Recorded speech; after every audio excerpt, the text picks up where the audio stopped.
আসসালামু আলাইকুম সম্মানিত দর্শক। আশা করি যে যেখানে আছেন অবশ্যই আপনারা সবাই ভালো আছেন। কথায় বলে রাজনীতির ময়দানে আসলে শেষ বলে কিছু নেই। আর যে মাটিতে লুটিয়ে পড়ে কাল সেই হয়তো ক্ষমতার শীর্ষে আরোহণ করে। ইতিহাস কিন্তু আমাদের সে শিক্ষাই বারবার দেয়। কিন্তু আমরা কি ইতিহাস থেকে সত্যি আসলে শিক্ষা নেই? দেখুন, বর্তমানে বাংলাদেশের রাজনৈতিক অঙ্গনে যে বাতাস বইছে তা নিয়ে গভীরভাবে আসলে ভাবার অবকাশ রয়েছে।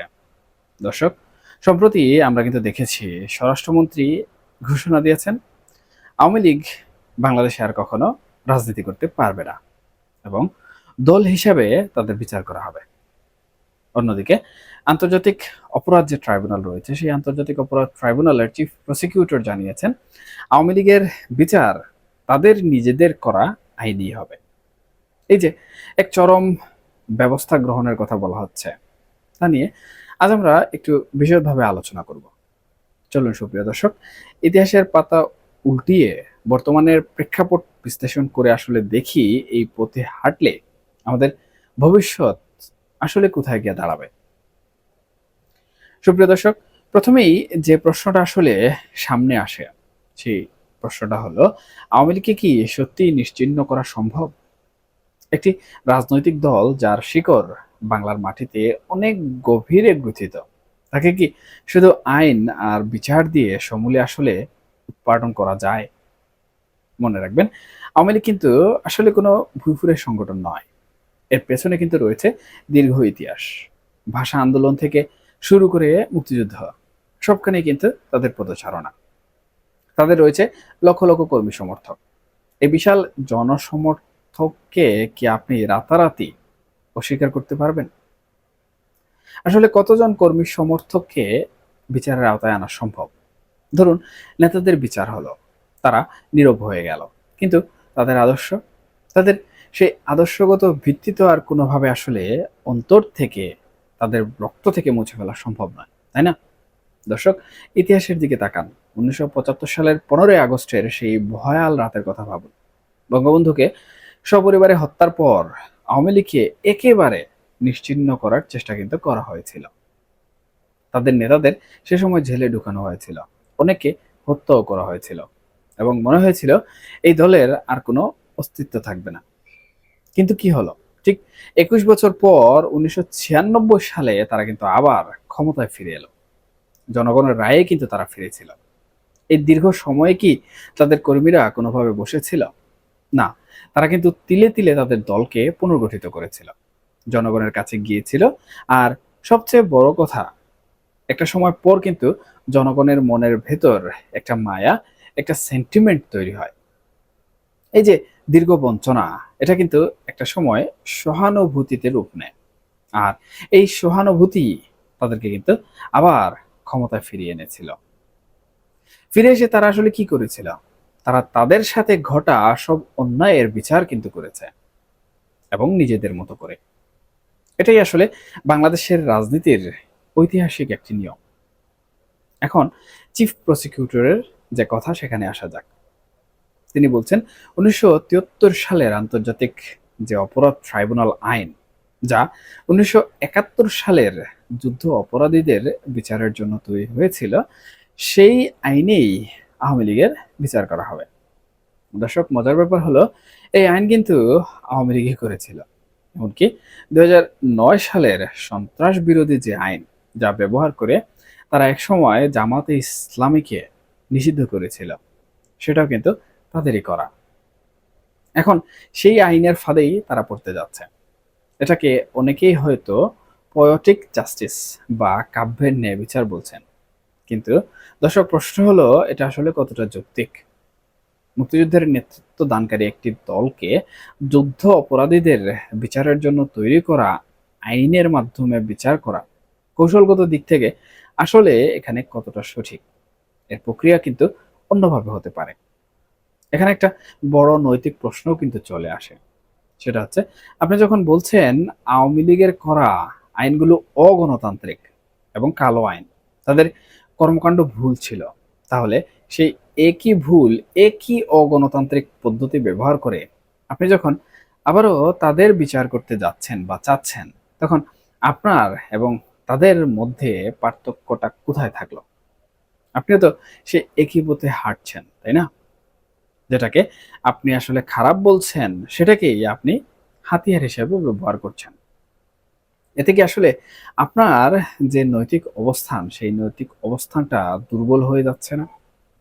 দর্শক, আমি এখানে মনে করি এই যে প্রতিহিংসার রাজনীতি, এটা আসলে আমাদের দেশের জন্য কোনোভাবেই কোনো অ্যাঙ্গেল থেকে মঙ্গলজনক নয়। আপনি যদি আজকের এই দিনে আওয়ামী লীগকে নিশ্চিহ্ন করার চেষ্টা করেন, কাল কিন্তু তারা আবার ফিরে আসবে এবং ফিরে এসে তারা আজকের এই ঘটনার চরম বদলা নেবে। এটাই নিশ্চিত, এটাই ইতিহাস। এই চক্র কিন্তু চলতেই থাকবে। আর এই চক্রের মধ্যে পিষ্ট হবে কারা? এই দেশের সাধারণ মানুষ। দেশের শান্তি, দেশের যে স্থিতিশীলতা সেটাও নষ্ট হবে। রাজনৈতিক প্রতিহিংসা বাড়তে থাকবে। এটা কি আসলে আমরা চাই? আমাদের আসলে বুঝতে হবে একটি গণতান্ত্রিক রাষ্ট্রে সব দলেরই কিন্তু রাজনীতি করার একটা অধিকার অবশ্যই আছে। আপনি তাদের কর্মকাণ্ডের সমালোচনা করতে পারেন, তাদের ভুলগুলো জনগণের সামনে তুলে ধরতে পারেন, তাদের যারা অভিযুক্ত, সাজা পাওয়ার উপযুক্ত, তাদের সাজা দিতে হবে, কিন্তু তাদের অস্তিত্ব বিলীন করে দেওয়ার চেষ্টা করাটা আমি মনে করি বোকামি ছাড়া আর কিছুই নয়। দেখুন, রাজনীতিতে শিকড় থেকে কাউকে আসলে কোনোভাবেই উপড়ে ফেলা যায় না। আপনি ডালপালা ছাঁটতে পারেন, কিন্তু শিকড় থেকে কাউকে উপড়ে ফেলতে গেলে আপনি বিপদে ফেলবেন। কারণ এই শিকড় অনেক গভীরে এবং এটা আসলে উপড়ে ফেলাও কোনোভাবে সম্ভব নয়। আপনি আওয়ামী লীগের যে রাজনৈতিক প্যাটার্ন, আওয়ামী লীগের যে দীর্ঘদিনের রাজনৈতিক ইতিহাস, তাদের যে সাংগঠনিক ভ্যালু, সেটা যদি একটু লক্ষ্য করেন তাহলে দেখতে পাবেন গ্রামের প্রত্যন্ত অঞ্চলে অজ পাড়াগায়, যেখানে এখনো কর্দমাক্ত রাস্তা, বৃষ্টি হলে মানুষের কাপড়-চোপড় নষ্ট হয়ে যায়। সেই জায়গায় কিন্তু বিএনপি কিংবা জামাতের মতাদর্শের লোকের থেকে আওয়ামী লীগের লোকের সংখ্যা বেশি। এবং আমি যদি বয়োজ্যেষ্ঠ মুরব্বী যারা বাংলাদেশের সিনিয়র সিটিজেন যাদেরকে বলা হয়, তাদের কথা যদি চিন্তা করি, তাদের কথা চিন্তা করলে তাদের হিসাবের যে পরিসংখ্যান, সেই হিসাবের পরিসংখ্যানে কিন্তু ১০০ ভাগ সিনিয়র সিটিজেনদের মধ্যে প্রায় ৮০% সিনিয়র সিটিজেন এখন পর্যন্ত কিন্তু শেখ মুজিবের আদর্শকে তারা মানেন এবং তারা মনে করেন আওয়ামী লীগ বাংলাদেশের জন্মলগ্ন থেকে, বাংলাদেশের সৃষ্টি লগ্ন থেকে বা এর পূর্বে থেকে বাংলাদেশ সৃষ্টির পিছনে কাজ করে এসেছে এবং এই দলটার প্রতি তাদের কিন্তু একটা মনস্তাত্ত্বিক ভালোবাসা কাজ করে। আপনি কি চাইলেই আসলে এই সিনিয়র সিটিজেনদের কাছ থেকে তাদের যে মতাদর্শ, তাদের যে মনস্তাত্ত্বিক চিন্তাধারা, তাদের যে ভালোবাসা একটা দলের জন্য, সেটাকে কোনোভাবে উপড়ে ফেলতে পারবেন? কখনোই পারবেন না। যার ফলশ্রুতিতে আসলে কি হবে? যার ফলশ্রুতিতে হবে এই যে শিকড়, এই শিকড় থেকে কিন্তু নতুন আরেকটি প্রজন্ম বেড়ে উঠবে আওয়ামী লীগের সমর্থক হয়ে। তার মানে আল্টিমেটলি একটা জিনিসই এখানে দাঁড়ালো, হিসাব কিন্তু ঘুরে ফিরে একটা জায়গায় গিয়ে আটকে যায়। সেটা হচ্ছে এই দলটাকে আপনি চাইলেও কিন্তু নিশ্চিহ্ন করতে পারবেন না। যতই আপনি বিচারিক প্রক্রিয়ায় চেষ্টা করুন না কেন, তাকে নিশ্চিহ্ন করতে পারবেন না এবং তার যে শেকড় রয়েছে, সেই শেকড়কে আপনি উপড়ে ফেলতে পারবেন না। তাহলে কি এর ফলাফল কোন দিকে যাবে? বুমেরাং হবে? নাকি এটা এখানেই সমাপ্তি? দেখুন সুপ্রিয় দর্শক, রাজনীতিতে একটা কথা কিন্তু সবাই মানেন। যারা রাজনীতির সাথে জড়িত, যারা রাজনীতি করেন, রাজনীতির বিচার বিশ্লেষণ করে থাকেন, সবাই কিন্তু এই কথাটা ফলো করেন এবং সেটা হচ্ছে রাজনীতিতে আসলে শেষ বলতে কোনো কিছুই নেই। এবং দ্বিতীয় যে বিষয়টি সেটা হচ্ছে রাজনীতিতে কাউকে কখনো শেকড় শুদ্ধ উপড়ে ফেলা সম্ভব নয় বা কোনোভাবেই নিশ্চিহ্ন করা সম্ভব নয় একেবারে। তাহলে এই যে আমি একটু আগে শেকড়ের কথা বললাম এবং সেখান থেকে নতুন প্রজন্মের সমর্থকদের কথা বললাম, এই প্রসঙ্গ আসলে কোন দিকে নিয়ে যাচ্ছে? আপনারা হয়তোবা আমি যে ইতিহাসটির কথা বলেছি, সেই ইতিহাসটি আপনারা খুব ভালো করেই জানেন। ১৯৭৫ সাল পরবর্তী সময়ে আওয়ামী লীগ ঘুরে দাঁড়াতে কিন্তু ২১ বছর সময় লেগেছিল এবং বঙ্গবন্ধু কন্যা শেখ হাসিনা কিন্তু আওয়ামী লীগের হাল ধরেছিলেন। তিনি সকল বাধা বিপত্তি টপকিয়ে বাংলাদেশের মাটিতে ফিরে এসেছিলেন। এটা কিন্তু কম বড় কোনো কথা নয় এবং বাংলাদেশে এটি একটি ঐতিহাসিক ঘটনাও বলা চলে। এখন আপনি হয়তো তাদের আইনিভাবে বর্তমান সময়ে বিচারিক প্রক্রিয়ায় তাদেরকে নীরব করে দিবেন, নিউট্রাল করে দিবেন। তারা হয়তোবা বছর ৫ এক চুপচাপ থাকবে, কোনো ধরনের কথা বলবে না। এবং আমি ধরে নিলাম তাদের বর্তমান সময়ে যারা নীতি নির্ধারক রয়েছেন সাংগঠনিকভাবে আওয়ামী লীগের, তাদেরকে আপনি বিচারিক প্রক্রিয়ার মাধ্যমে একদম নিষ্ক্রিয় করে দিলেন, তাদের দেশে আসা বন্ধ করে দিলেন, তাদের রাজনীতি করাটাও বন্ধ করে দিলেন। কিন্তু ৫ বছর, ১৫ বছর, ১০ বছর অথবা ২০ বছর পর এই যে শেকড় থেকে নতুন ডালপালা গজাবে, সেই ডালপালাগুলো কি কোনোভাবে তাদের এই রাজনৈতিক অধিকার ফিরে পাওয়ার জন্য কথা বলবে না? অবশ্যই কথা বলবে। এবং এই কথা বলার সাথেই কিন্তু জনগণের সহানুভূতি তখন মিশে যাবে। এখানে বিগত আওয়ামী লীগ শাসনামলে বিএনপির বিষয়টি আমি একটু তুলে আনতে চাই। দেখুন, বিএনপি প্রথম যখন রাজনীতিতে নির্যাতিত বা নিপীড়িত হচ্ছিল আওয়ামী লীগ কর্তৃক, তখন কিন্তু প্রথম দিককার যে ঘটনাগুলো বা প্রথম দিককার যে বিষয়গুলো, তখন কিন্তু জনগণ বিএনপিকে খুব একটা পাত্তা দেয়নি। এর পিছনে কারণ ছিল বিএনপির ২০০১ থেকে ২০০৬ সাল পর্যন্ত শাসন ব্যবস্থার নানা নেগেটিভ দিকগুলো। কিন্তু যখন আওয়ামী লীগের শোষণের মাত্রা বা নির্যাতন নিপীড়নের মাত্রা বিএনপির নেতা কর্মীদের প্রতি প্রত্যেক জায়গায় বাড়তে থাকলো, তখন কিন্তু ধীরে ধীরে জনগণ বিএনপির প্রতি সহানুভূতিশীল হতে লাগলো। এটা কিন্তু বাস্তব। এবং বাংলাদেশের যে ইতিহাস রয়েছে আওয়ামী লীগের শাসন আমলের বিগত ১৫ বছরের, সেগুলো লক্ষ্য করলেও কিন্তু এটাই দেখা যায়।